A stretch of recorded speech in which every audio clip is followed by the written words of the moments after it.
Hey, howdy. It has been a while. I've been busy.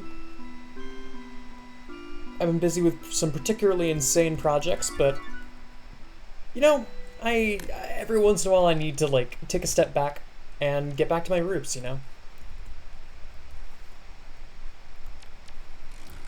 I love playing Yumatuki, so let's play some Yumatuki. While I talk about some of the insane things that I've been doing. So, first off, just to address, it has been a while since I played, and there are some new masks in the game. So, I think I gotta start by going to, what would that be? Red Street, Light World, Monochrome Street, Mask Shop. I know I could technically go to Deluxe Mask Shop, but I think the offerings are always the same. It's just Deluxe Mask Shop also has that cute little, the cute extra stuff.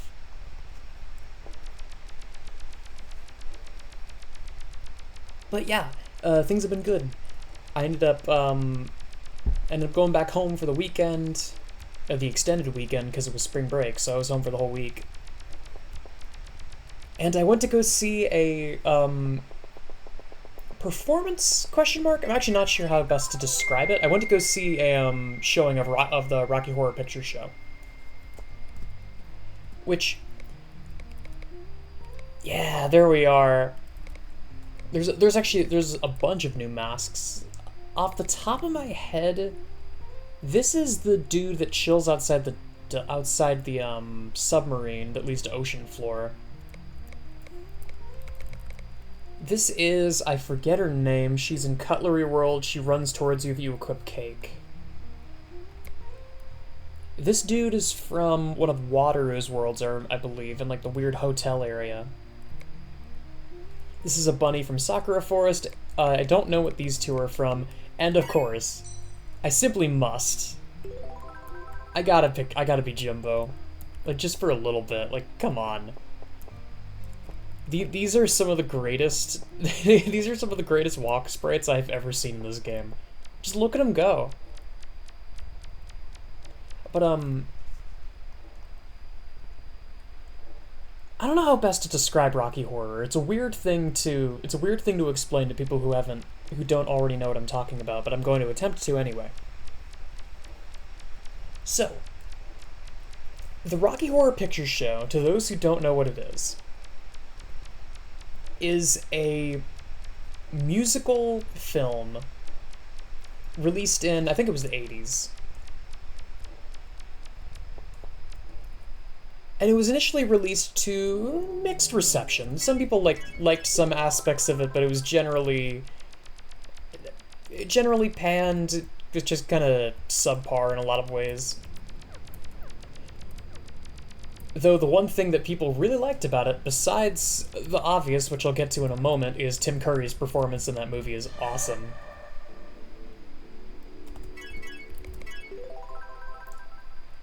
But and also I want to check out the stuff in this area because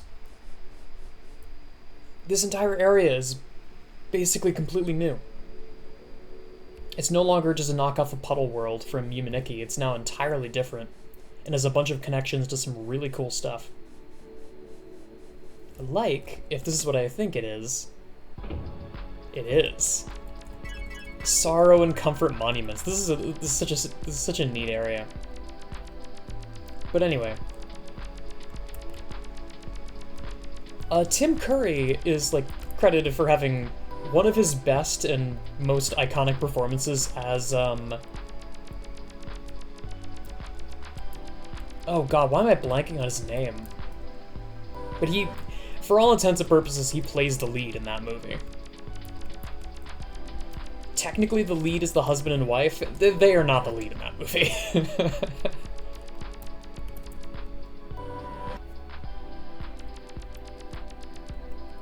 Also, this is an area that I've wanted to show off for a while, and I've only just now gotten back to Tuki. This is Sync Catalog. This is another world from... Oh god, is it Accelerating Wind? Who made this one? It is Accelerating Wind. Okay, that explains why it looks so neat.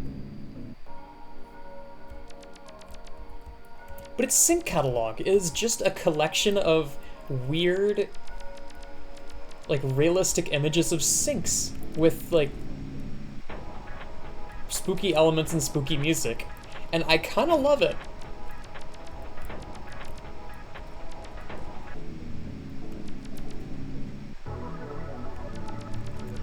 I think this one's my favorite. I love the pink pool. I wish you could jump in there. And there's nothing on 4. It took me a second to realize why, but I think 4 is skipped because 4 is unlucky. It's the classic Japanese thing.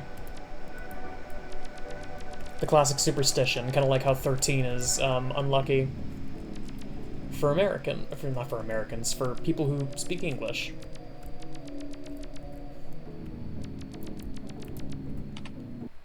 Oh yes, and this leads to ASCII symbol zone as well, but let's go back to Usagiri Residence.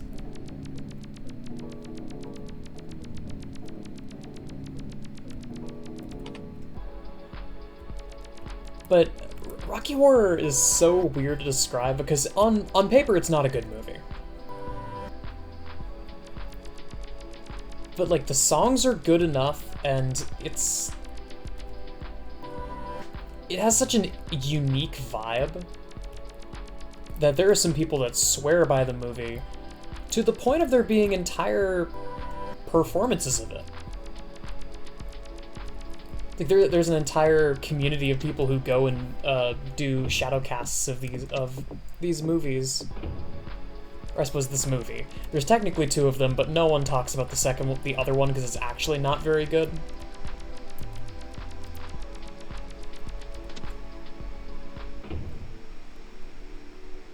But I ended up going to a showing with a friend of mine, and it's almost exactly what I expected. Because, oh yeah, this is another cool thing. This is a connection.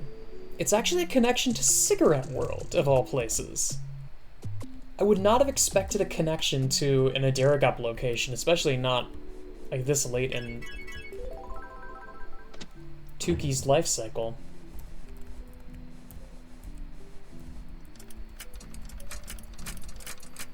I'm still convinced there's some kind of Panako's House Uboa event going on there, but I don't really have the patience to check. I need to stop bouncing my leg. That might be picking up on the mic.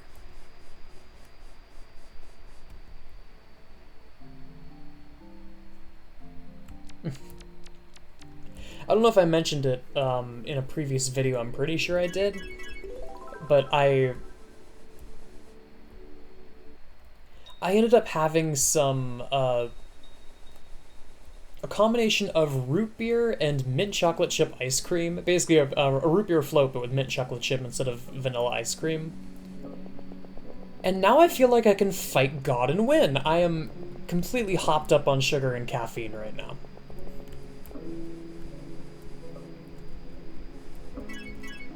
I forget where this even leads.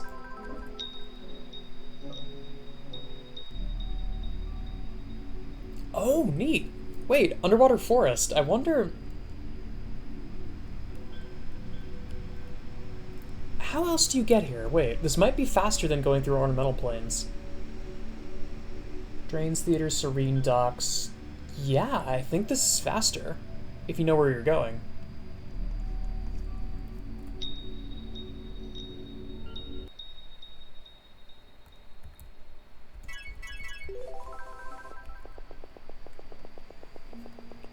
But I am completely hopped up on caffeine right now. So I may as well use this opportunity to do a bunch of recording and also do a bunch of work for the classes that I've been neglecting and some work for personal projects that I've been neglecting. And such is life. Such is life.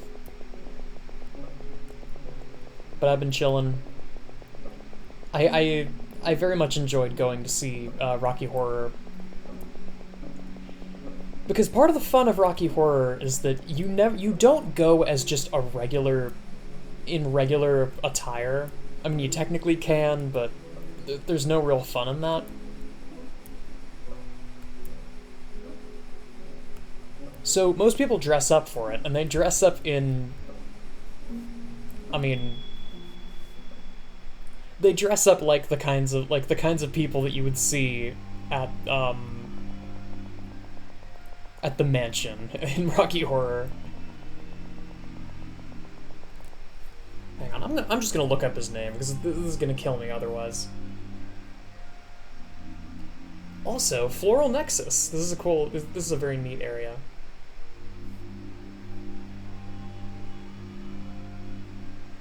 Dr. Frankenfurter, right, that's a stupid name.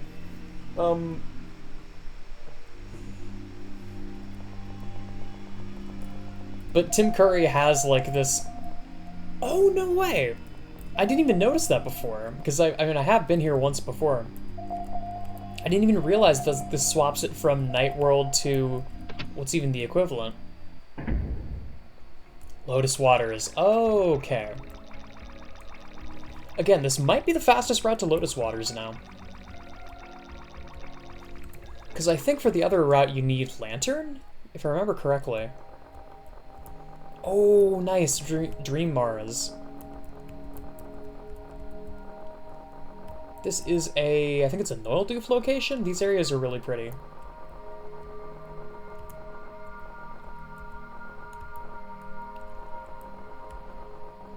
But yeah, I got to dress up.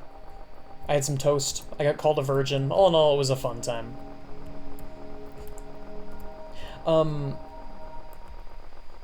Beyond that, I've finally been cracking into my backlog of media that I've been meaning to watch and meaning to play and meaning to read. And I mean, I had kind of a sour start to it, but I've been enjoying the stuff that I've been reading and watching and playing otherwise. The first thing that I played on that list was a duo of games, and I mean, really, I only played the second of that duo. Maniac Mansion, and Maniac Mansion 2: Day of the Tentacle. Which, Day of the Tentacle is kind of a weird case.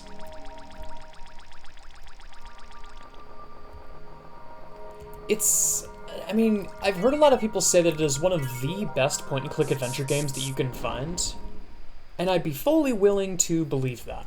However, it is also a point-and-click adventure game. So it just ain't fun, man. Let me actually bring up the audio a little bit. Bring it up to like 12. That should be more reasonable. I realize my voice has been kind of loud. For once in my life, my voice is louder than the music. How am I doing for time? 13 minutes. Okay, I got plenty of time. The vending machine is in Azure Garden, which is kind of a hike. But I think I can make it.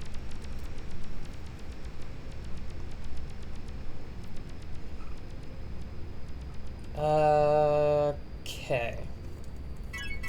I think the first question is, what do I have the phone set to? I think I still might have the phone set to, Beans Nexus. Ah, damn it, yeah. Okay, we gotta go the long way.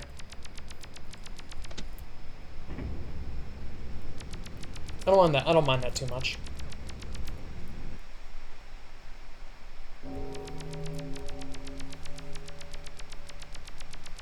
But Day of the Tentacle, I was hoping I would enjoy it more, because I was thinking, I've heard a lot of people say that it is one of the best...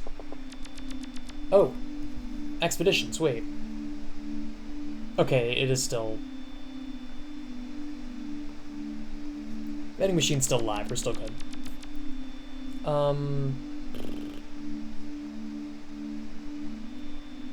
Grey Road to Serene Docks to Underwater Forest. Hey, wait a second.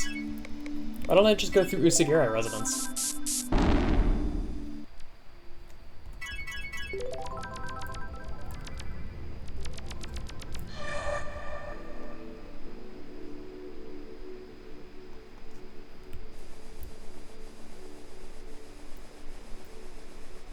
But I was hoping I would enjoy it more, but I did not have any fun with that game. I thought it was miserable. Maybe that's just me. And the way that I like to play games and how I'm like predisposed for or against point and clicks, but I thought that game was kind of miserable. which is unfortunate. Because I heard, like, it's one of those games where you look online and you can't really find a good review of it. I'm not going to say you can't find an accurate review of it, because you can. But most of the reviews of Day of the Tentacle are people who are in their, like, 30s and 40s who played it when they were growing up. And had way more patience and way more free time than they do, or I do. I'm 23 years old, man. I can't even make the excuse that it's because I'm older.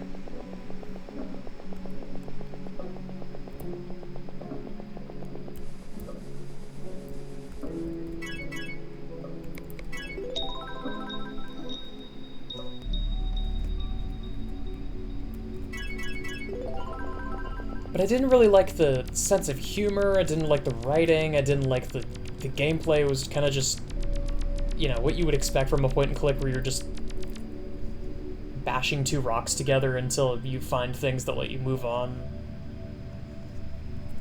Just wasn't super fun for me. But if you like point and clicks and you don't mind banging rocks together, I'd say it could be a fun time.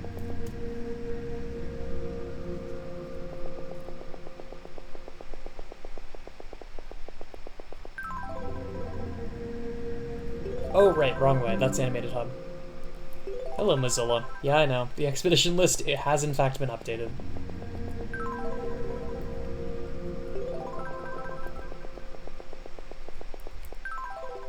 But Day of the Tentacle was kind of a miss for me, but after that, I spun the wheel again, and the next thing that it landed on was Dracula. So I've been going back and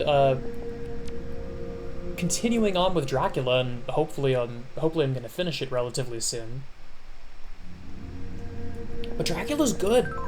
Dracula is so much better than I originally expected it to be.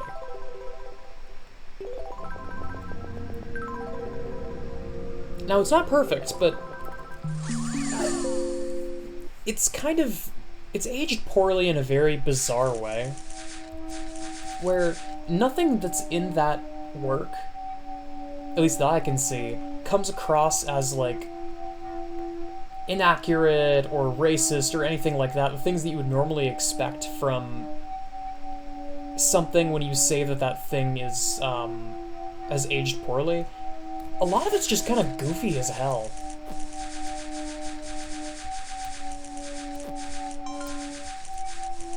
Though there was also a line in there where, it was, if I remember correctly, it was Van Helsing and, it was either Jonathan Harker or, what's-his-face, Seward talking. And one of them goes into hysterics, and then makes some comment about how, like, a man goes into hysterics like a woman would, and that was a bit of an eye roller. I have to wonder if that was an eye roller back when it first came out.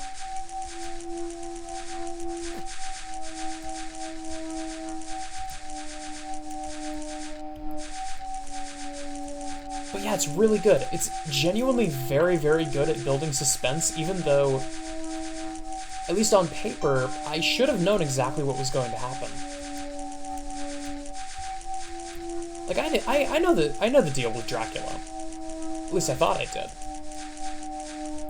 I've seen 100 gazillion derivative works of Dracula, so I thought, you know, nothing in this is really going to disturb or shock me.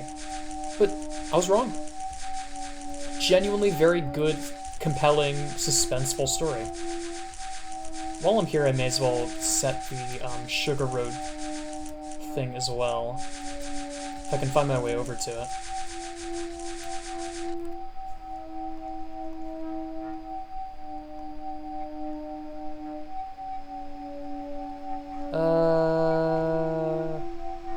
Where even am I?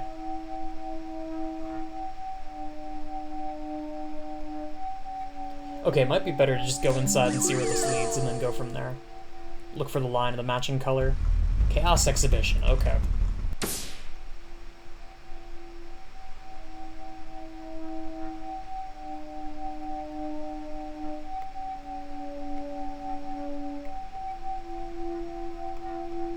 Oh, I was super close to the phone. Okay.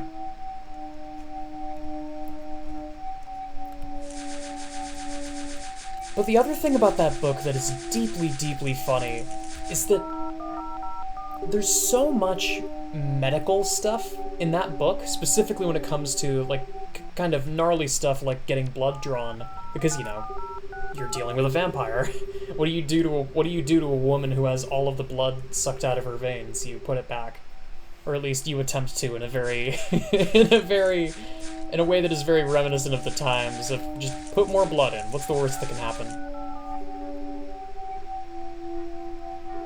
I suppose incompatible blood types are slightly better than straight up just dying, but maybe, I don't know. Read me, where is...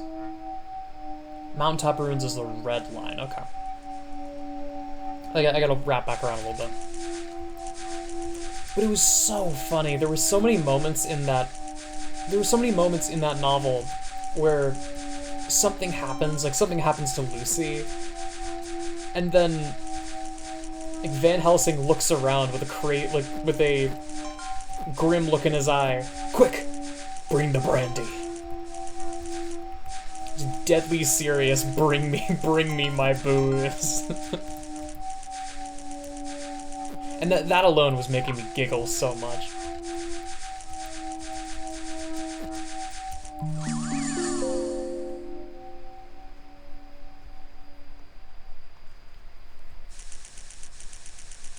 But when I wasn't giggling, it's genuinely it's a very compelling story. It's no surprise that vampires became such a staple of pop culture horror in general.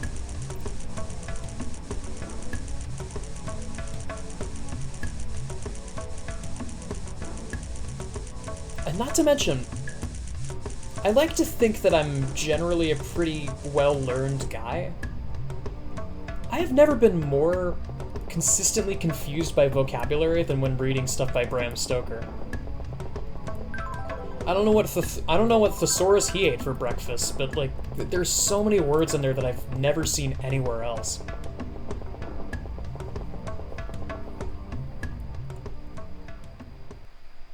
Lots of like weird, antiquated, old European English words that are really fun to look at and be like, oh, well, I can kind of see what that's supposed to mean.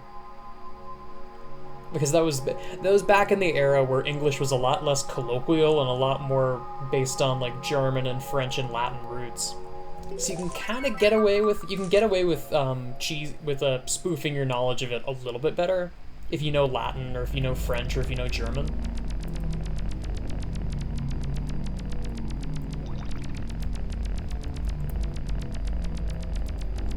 But the vocabulary that stuck out to me a lot was the word genial came up a lot, and I recognized genial almost immediately because that's genial is a French word.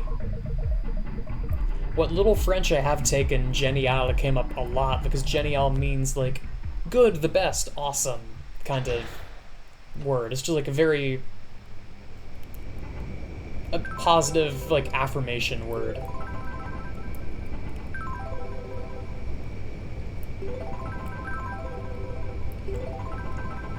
And based on what I could tell, the version of the word that was used in Dracula basically means people pleaser.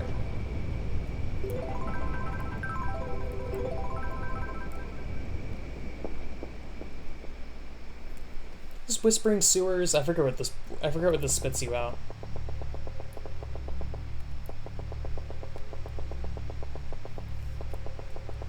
But yeah, Dracula was fun.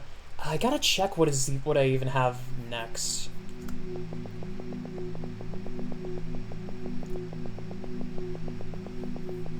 But there was some wild stuff in there. There were also a few, what I would refer to as landmines, stuff that I'm not actually going to play, but just almost to have them in there as spin again tiles. One of those was Homestuck, and that is also just to make me have a come to Jesus moment every time I roll Homestuck and then don't take it off the wheel and spin again. As the haunting, it's almost like What's the best way to describe it? It's almost like the opposite of a carrot on a stick. It's like stinky cheese on a stick. It's just like hovering over my head and reminding me that I could be watching and playing things that are so much worse than what I'm doing right now, and I would probably prefer to do the stuff and watch the things and read the books that are not actively painful to get through. I could replay Yick if I really wanted to. I don't know why I would want to, but I technically could. Which is that kind of...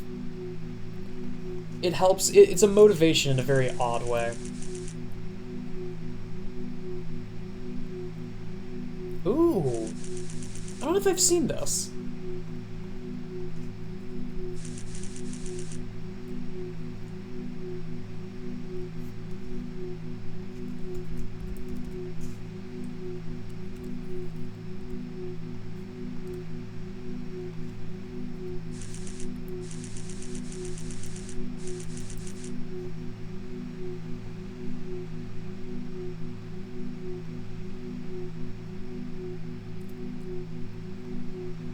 Yeah, shit. Okay, so I went the wrong way, but I got to see something cool in the process. And if that isn't the way to describe all of Yumatuki, I don't know what is. I don't think it's here. I think it's down on the right.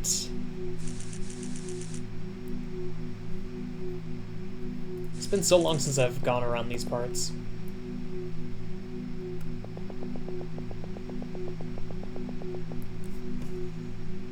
Okay.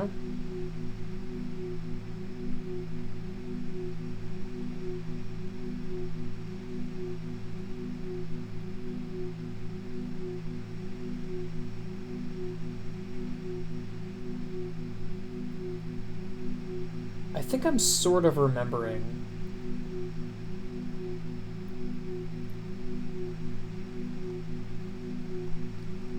Yeah. Okay, hang on. So teal dot leads to blue square leads to yellow square leads to red triangle leads to magenta square. A magenta square leads to magenta dot. I'm right here, so I need to go this way.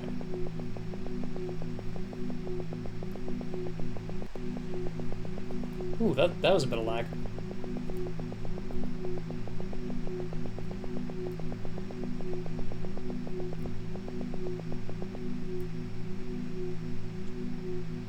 Oh, the creature!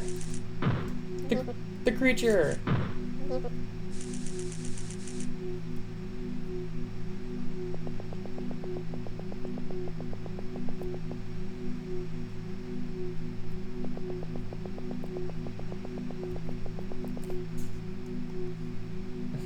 Something else that I did kind of recently is I rewatched through a bunch of stuff from Origami Yumaniki, which is probably one of the best channels on all of YouTube, at least in my humble opinion.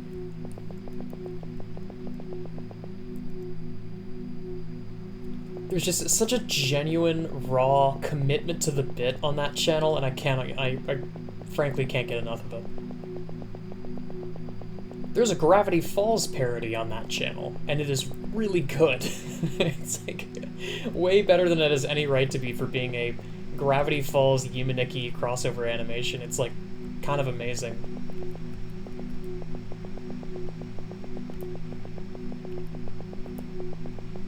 And I mean, hey, you want to talk about fan bases that peaked a few years ago, but still have small, dedicated fan bases. I mean, Yumaniki and Gravity Falls are kind of kindred spirits in that way.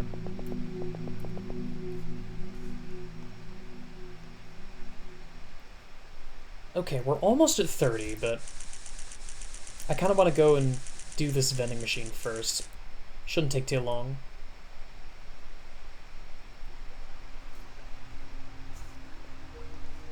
Man. This place is gorgeous.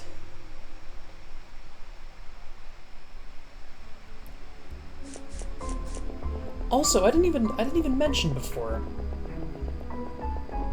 New microphone. I think this is it. Nope, different one. Yeah, it should be that one over there. Oh. Hey. Just as I opened up my menu.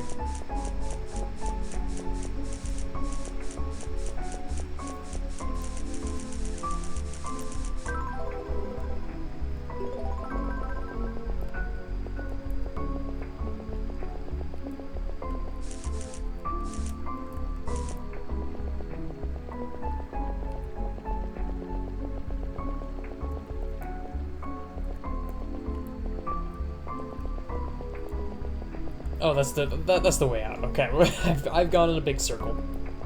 Classic.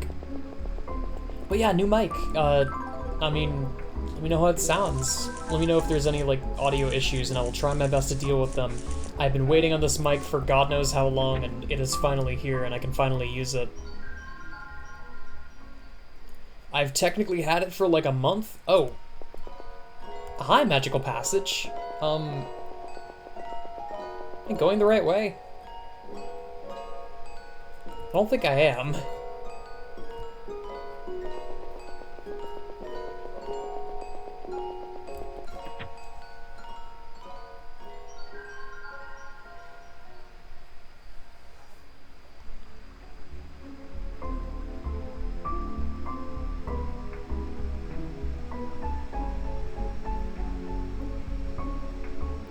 Oh, I went the wrong way from the start.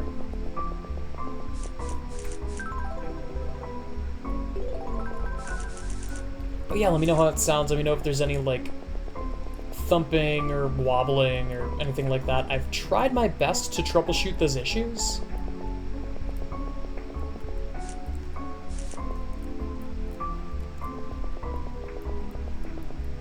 Am I stupid? Hang on.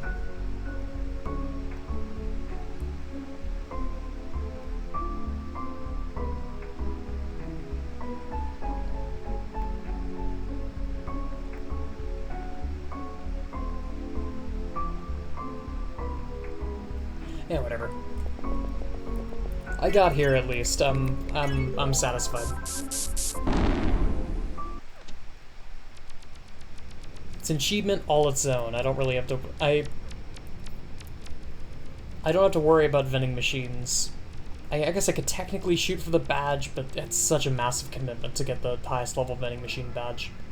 I'm not gonna sweat it. Anyway, that's all I got. Thanks so much for watching, y'all.